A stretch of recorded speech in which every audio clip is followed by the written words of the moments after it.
Olá, experts! Recentemente eu estava em um grupo de peritos e surgiu um link, uma pessoa mandou um link no grupo dizendo o seguinte: STJ, não se valida testamento que contou apenas com a impressão digital da testadora. Foi um rebuliço, todo mundo falando, que absurdo, como assim? E eu pensei o seguinte, vamos lá, vamos analisar esse caso, porque não é só ler o título e não ler o restante. Então, eu fui atrás da ementa, do voto vencido, e eu vou explicar justamente isso para vocês. O que aconteceu, se eu concordo, se eu não concordo. Então, já se inscreve no canal, porque tem muita coisa interessante aqui, inclusive esse tipo de polêmica, e acompanha o vídeo até o final e me conta o que você acha disso, tá bom?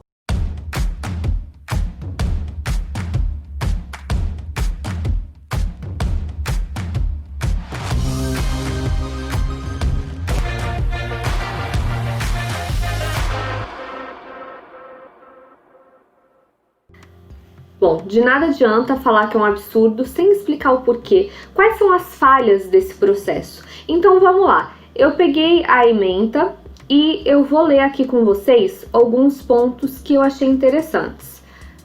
Bom, aqui na ementa ela coloca: é válido o testamento particular que, a despeito de não ter sido assinado de próprio punho pela testadora, contou com a sua impressão digital.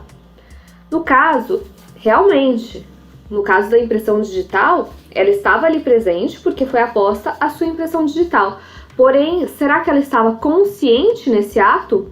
Porque a impressão digital podem pegar a sua impressão digital, você estando dormindo, você estando desacordado, em coma e até morto. Então, a impressão digital, ela é proveniente do punho daquela pessoa, porém, não se tem como ter uma certeza se aquela pessoa estava consciente, ciente e concordando com os termos que ela ratificou. Então, a impressão digital é uma prova inequívoca que ela encostou naquele papel, porém, ela tinha ciência do que era aquilo, ela estava consciente, ela estava desacordada, então isso não tem como esclarecer. Porque a assinatura é ato voluntário, você tem que estar acordado e você tem que ter a vontade de assinar. Porque se você não tiver, você não vai mexer, não vai fazer aquele movimento de punho e não vai assinar. Então, se você estiver desacordado, dormindo, não tem como assinar. Agora, uma impressão digital tem como ser retirada da pessoa dormindo mesmo.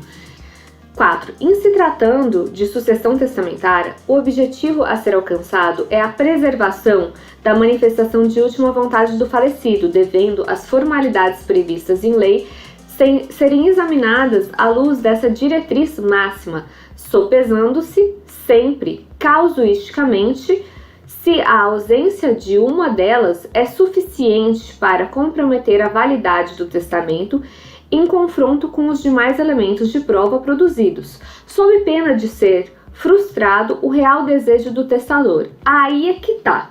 O que acontece? Uma impressão digital não tem como você falar que é uma vontade, porque no caso da assinatura há uma vontade, há um ato voluntário. Na impressão digital não. Você pode pegar a impressão digital de uma pessoa dormindo, tanto é que a questão dos celulares, né? Muitas pessoas têm até medo, porque se estiver dormindo, a mulher pode ir lá e colocar a impressão digital e ter acesso àquele celular. Mas, enfim, essa questão da impressão digital, ela pode ser aposta mesmo que a pessoa não esteja voluntariamente de acordo com aquilo. Então, um documento, ele deve preservar o quê? A vontade. Então, a assinatura aposta. Por isso que, por exemplo, uma impressão de uma assinatura não confirma a sua vontade, porque aquela assinatura impressa, por mais que ela corresponda com o padrão, vamos supor, o transplante de assinaturas, uma assinatura que eu pego de um documento autêntico e transplanto para um outro documento, não comprova a sua vontade de assinar aquele documento. Porque a vontade é justamente o ato de assinar, é a ratificação, é você demonstrar que você está na presença daquele documento e assinar, emanar sua vontade. Então é isso, no caso da impressão digital não tem como, ela pode ser aposta mesmo uma pessoa inconsciente. Aí ela coloca aqui no item 6, em uma sociedade que é comprovadamente menos formalista, na qual as pessoas não mais se individualizam por sua assinatura de próprio punho, mas sim pelos seus tokens, chaves, logins e senhas, IDs, certificações digitais, reconhecimentos faciais, digitais e oculares, e até mesmo pelos seus hábitos profissionais de consumo e de vida captados a partir da reiterada e diária coleta de seus dados pessoais, e na qual se admite a celebração de negócios jurídicos complexos e vultuosos até mesmo por redes sociais ou por meros cliques. O papel e a caneta esferográfica perdem diariamente o seu valor e a sua relevância, devendo ser examinados em conjunto com os demais elementos que permitiram aferir ser aquela a real vontade do contratante. Concordo. Tem que ser analisado todo o conjunto de provas, então as testemunhas, entre outras provas. A questão da assinatura é porque ela é um ato de vontade. No caso dos tokens, chaves, logins e senhas, certificações digitais, você deve compartilhar a senha. Então, se você compartilhou a senha com outrem, você deu a sua vontade, você deu a possibilidade daquela pessoa assinar pela sua vontade. Mas no caso da impressão digital, você pode fazer aquilo involuntariamente. Então, alguém pegar a sua mão e colocar no documento. Então, colocar uma tinta de carimbo e colocar no documento. Então, isso, se ela sabia escrever, se ela tinha assinatura, qual é a razão dela não ter assinado? Então, isso é imprescindível também para se discutir nesses autos, porque se ela estava bem, se ela estava bem de saúde, por que ela não assinou? Se ela estava mal de saúde, ela tinha consciência para assinar esse documento? Então, essa discussão é uma discussão de que a gente não pode colocar a chancela acima do documento. Então, a chancela, ela chancela o que está escrito no documento. Então, não se pode separar chancela e documento.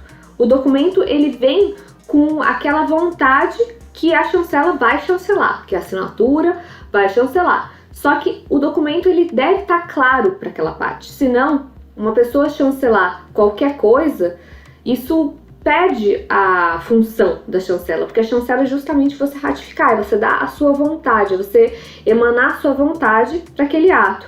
E se ela não tem essa consciência, não tem como ela confirmar que ela concordava com esses atos. Então, essa é a chave da questão, é documento. O documento, ele tem que estar claro e a pessoa tem que estar ciente do que está ali. Então, vamos lá. 7º item.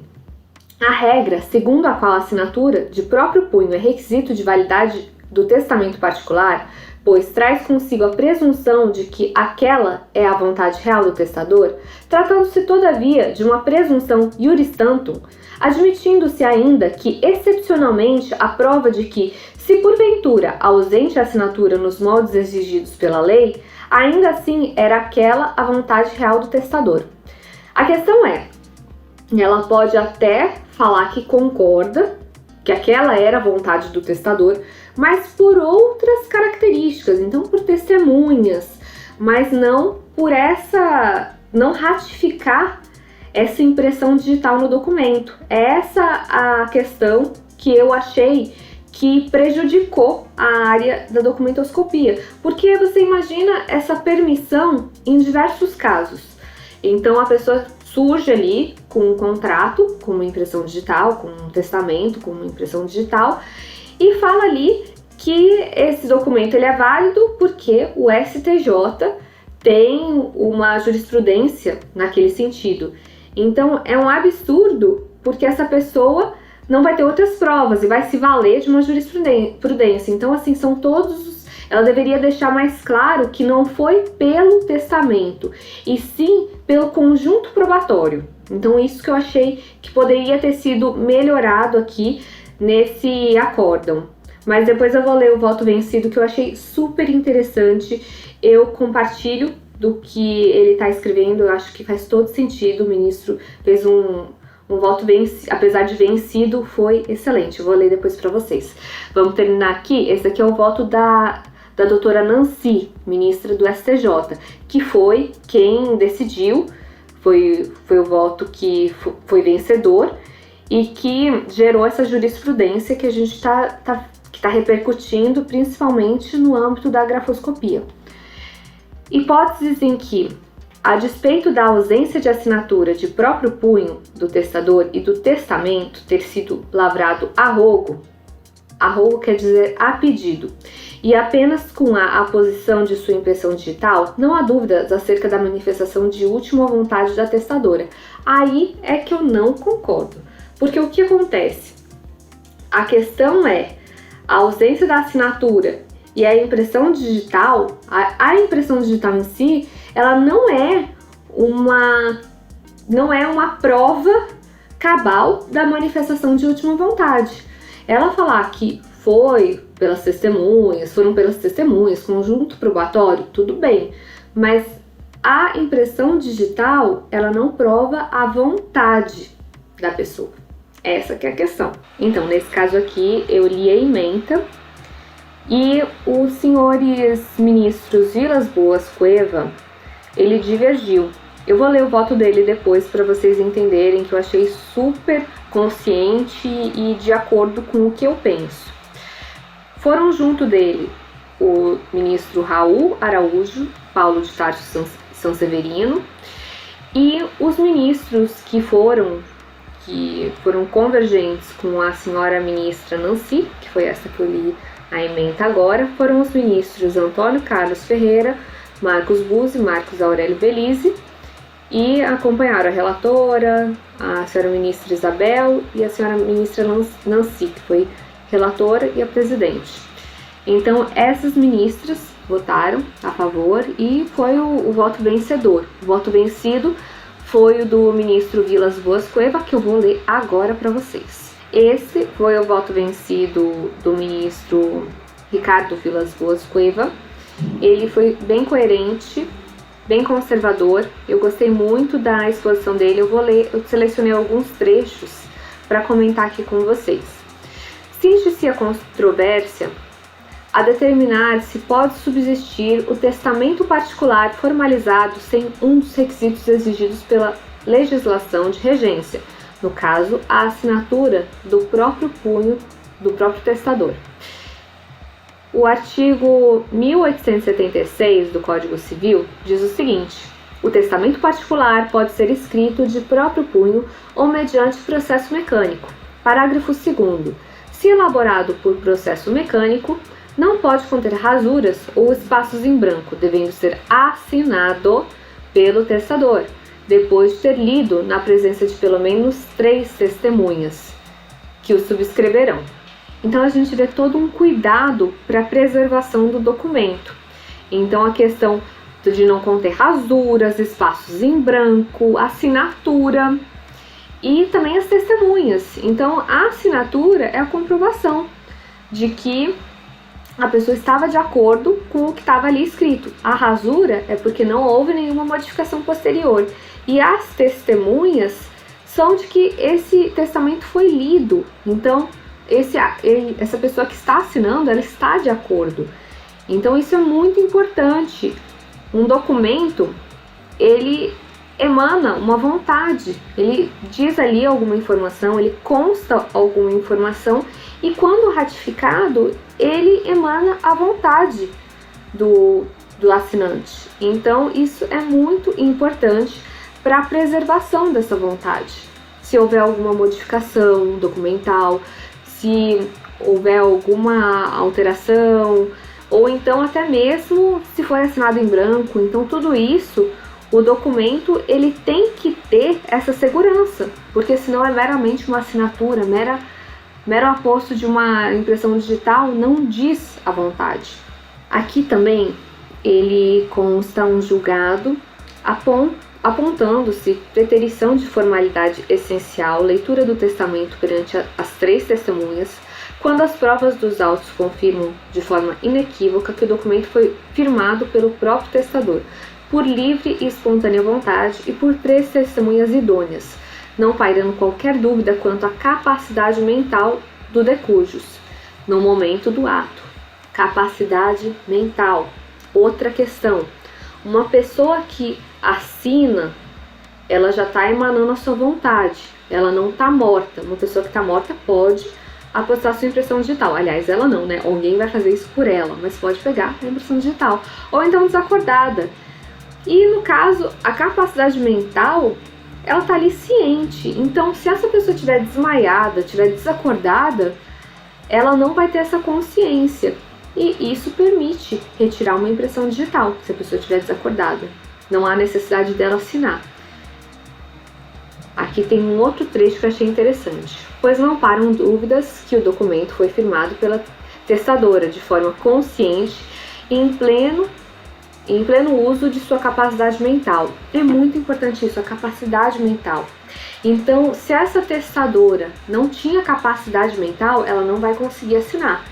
Então, como que vai se comprovar essa capacidade mental da testadora numa impressão digital? Muito menos, que nem você não prova nem que ela estava viva quando apostou esse documento no documento. Aliás, quando apostou essa impressão digital no documento. Não tem nem como comprovar que ela estava viva nesse momento. Então, essa questão é muito importante para o testamento. Agora, quanto ao testamento público.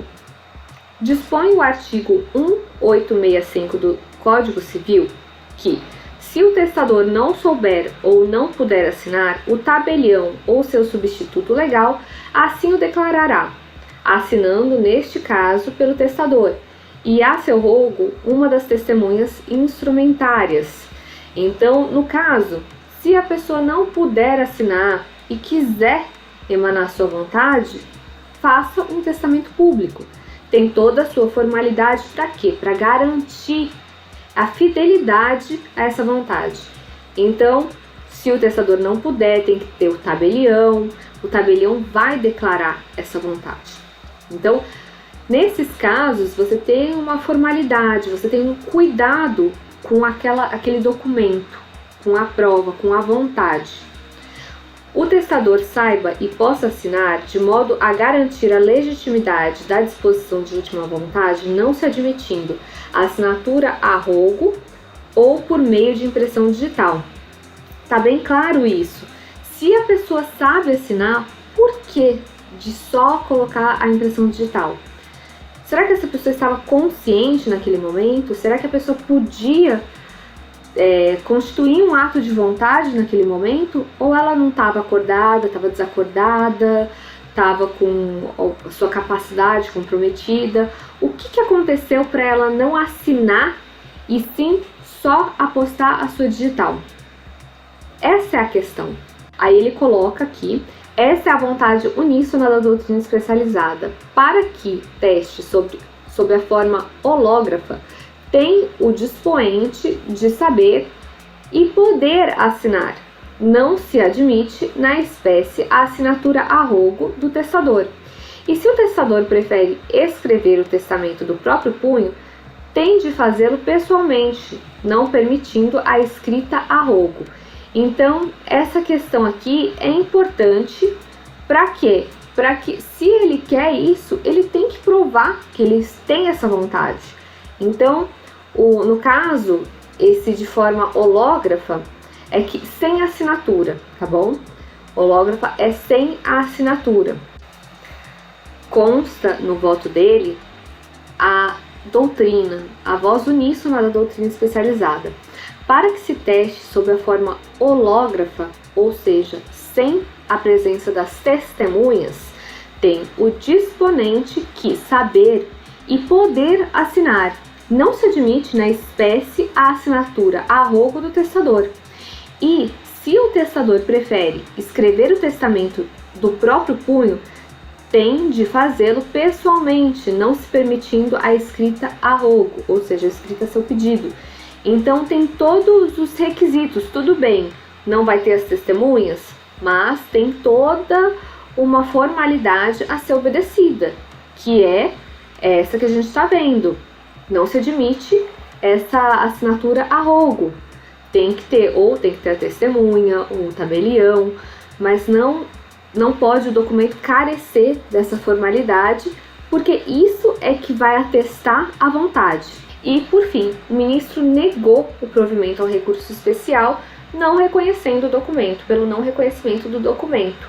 Então, esse foi o voto vencido do ministro Ricardo Vilas Boas Cueva e, infelizmente, foi vencido, porque esse foi o voto mais coerente com a doutrina da documentoscopia, porque aqui a gente vê uma formalidade para que o documento esteja seguro.